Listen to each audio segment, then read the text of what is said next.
Have you ever noticed how your home life impacts the rest of your life so strongly? I'm guessing I'm guessing you weren't expecting to be living this way right now. And I'm guessing that a lot like me, there's a number of things you're missing right now. And I'm also guessing that no matter how many people you live with in your home or whether you live alone, that there's been maybe a bit of tension in these last several weeks or months there. And we all know because we've experienced this that when our home life is a mess, so much of the rest of our life becomes a mess. Our emotional life is a mess. Our physical life is a mess. We feel anxious. We can't sleep. We feel unsafe. But when our home life is healthy, when it's strong, there's a sense of vitality that we live out of there. And I think that's for a simple reason. We were reminded on Sunday by Pastor Tim and Pastor Brian that our homes are sacred places.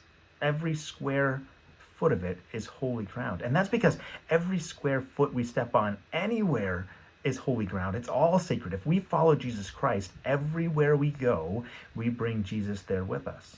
And your home is one of those places. And your home is one of those primary places that you live in, and you probably right now live there a lot more than you wish you would. But all of it is connected to God, and all of it is a place where we can become more like Jesus.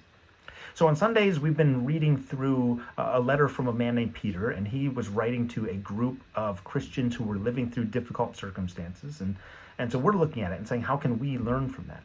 And so in the third chapter, he starts talking to families. He starts talking to mothers and fathers, and he starts talking about how we can live in such a way that we have a strong, healthy, vibrant home life that we can live out of and can empower the rest of our life.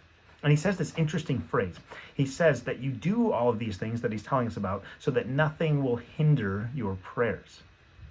You see, there's this kind of direct connection between our life at home and our life with God. But the problem for us, for so many of us, every one of us, is that our homes are not perfect. I mean, my home is clearly not perfect, and I would bet that your home is not perfect, your families are not perfect, you are not perfect, and I am not perfect. So how do we as individuals, how do we live in such a way that we have an impact on our home life so that it actually strengthens and empowers the rest of our life? Well, I want to give you 3 quick things. First thing I want you to do is this. I want you to claim the ground. If you are a Christ follower, I want you to say, this place is holy ground.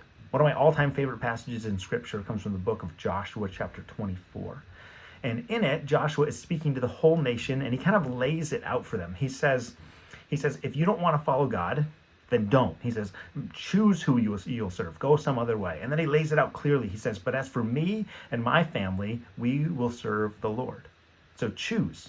Choose this day. Claim it. Say, this place, this home, this is sacred ground.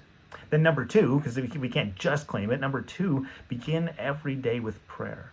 Like, bathe it in prayer. When you wake up in the morning, instead of grabbing your phone and checking TikTok or checking the news app or whatever it is you do, instead of scrolling through this stuff and having all of the craziness of the world come in at you that moment, instead reorient yourself the moment you wake up in prayer. And just offer that day and your home and your space to God. You can pray a simple prayer that people have been praying for a long time, and it just goes like this. It goes, Lord, give me the peace to accept the things I can't change. Give me the courage to change the things I can, and give me the wisdom to know the difference. Just open your hands there in your bed, pray through that, and center your day around the knowledge that God walks with you and that you walk in a holy space. And then third, choose to serve. What's awesome about this passage, about what Peter is writing them, is that he kind of lays out some helpful ways to live. And this is what he says. He says, be of one mind, sympathize with one another, love each other as brothers and sisters, be tenderhearted, and keep a humble attitude. Now, all those things are great, but then he goes an extra step further, and this is the really important part, I think. He says this. He says, don't repay evil for evil. Don't retaliate with insults when people insult you. Instead, pay them back with a blessing. I love that line. Pay them back with a blessing. And he says this. He says, this is what God has called you to do, and he will grant you his blessing. And how many in our places in our life including our homes, are we so quick to insult when insulted? In so many places in our life, how quick are we to repay evil with evil? What he's saying is instead, you repay that, you fight back by choosing to serve, by choosing to bless instead. And as you do it, God slowly starts to change you from the inside out. He changes your thinking, he changes your attitude. You wake up one day thinking, I act a lot more like Jesus than I used to. And the people around you, they're changed by it as well. They see that in you. They want that same thing. And the more your home becomes more like Jesus, the more you find strength and vitality there. Now, one quick caveat. This repay evil with kindness does not mean that we stay in an abusive situation. If you find yourself in danger, if you find yourself truly unsafe, please call us. Call Grace Chapel. We will help you. We will find freedom for you. We will work with you to get to a better place. Please do not take this as you have to repay abuse with kindness. But in all those everyday tension moments in our homes, we have two choices. We can fight back with insults and with evil, or we can choose to serve.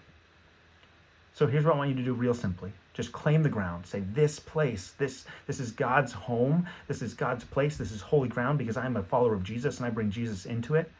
Then bathe every day in prayer. Just open the day with prayer. Pray over your lunch. Pray before you go to bed.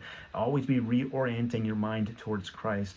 And third, just choose to serve in each and every moment. You won't do it perfectly. I don't do it perfectly. You'll have to ask for forgiveness from both God and from others, but choose to serve. And as you do, watch as God slowly transforms you, makes you more like Jesus, and brings health and vitality to your home.